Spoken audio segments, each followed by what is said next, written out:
આત્મદેવની સાધના માટે આપણે શું કરવું પડશે? આત્મદેવની સાધના માટે આપણે સેવાના માર્ગ ઉપર ચાલવું પડશે. દરેકમાં ભગવાન સમજીને, માણસ, પશુ, પંખી, જીવજંતુ, વનસ્પતિ, દરેકમાં ભગવાન સમજીને એની સેવા કરવાની. જ્યારે સેવા કરીએ છીએ ત્યારે આપણો આત્મા વિકસિત થાય છે, આપણો આત્માને ખોરાક મળી રહે છે, આપણા આત્માને પુષ્ટિ મળી રહે છે અને એ ભગવાનના માર્ગે ચાલી શકે છે. એનામાં એક એવું પુણ્ય તત્વ ભળે છે જેનાથી સબળ બનતો જાય છે. એટલા માટે સેવા કાર્ય વગર ભક્તિ થઈ શકતી નથી. દરેક સકળ લોકમાં સહુને વંદે, નિંદા ન કરે કેની રે. બધાને ભગવાન માનીને આ શક્ય છે.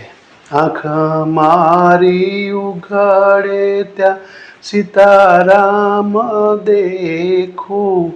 સવારે આંખ ખુલતાની સાથે રામ, સીતા, રામ નજર સામે હોય એવું તો કેવી રીતે શક્ય બને? પણ દરેકમાં સીતા, દરેકમાં નારીમાં સીતા અને દરેકમાં ભગવાન રામ છે એવું માનીને એમની સાથે જો આ રીતે માનીને આપણે રહીએ તો આપણા ચિંતન સારું બનશે, આપણા વિચારો સારા બનશે, આપણે એમની સાથે સારો વ્યવહાર કરશું, આપણે નૈતિક બનતા જઈશું, આપણે સદગુણી બનતા જઈશું. તો આ વસ્તુનું ધ્યાન માટે આપણે સેવા કરવી જોઈએ. સેવા મફત થતી નથી. સેવા કરવા માટે સમય કાઢવો પડે છે, પૈસા કાઢવા મળે છે. તો આ આપણા જીવનમાં અમુક બિનજરૂરી કામ હોય અથવા તો થોડા કામમાં, થોડા સમયમાં અને ખર્ચામાં કાપ મૂકીને આપણે બચાવીને અને એ બચતને આપણે સેવામાં વાપરવાનું હોય છે, ત્યારે સેવા શક્ય બને છે. સાદું જીવન, ઉચ્ચ વિચાર, અને તો જ આપણે સેવાના કાર્ય થઈ શકે છે. ચોરી કરેલું ધન, કટકી કરેલું, કરપ્શન કરેલું, ભેળસેળ કરીને કમાયેલું, અનીતિથી કમાયેલું અને અથવા તો એવું બધું ધન જો ભગવાનના કામમાં વાપરીએ તો સારું છે, ઠીક છે, પણ એ એક્સેપ્ટ થાય છે કે નથી થતું ભગવાન જાણે.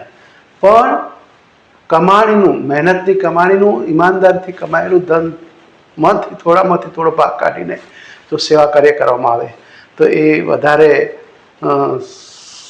સફળ બને છે અને આપણી સેવા સારી થાય છે. તો આ વસ્તુનું ધ્યાન રાખીને આપણે સેવા કાર્યમાં આગળ વધીએ.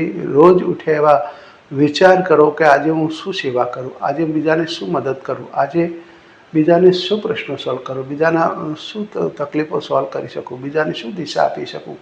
તો આ રીતે આપણે સેવાના માર્ગ ઉપર ચાલશું તો આપણો આત્મા એ રાજી રહેશે, આપણો ભગવાન રાજી રહેશે અને આપણું જીવન સફળતાના માર્ગે ચાલી રહ્યું છે, ચાલી શકે છે એવું માની શકાય. ચંદન વાલમિયા, પાટણના. જય ગુરુદેવ, જય માતાજી.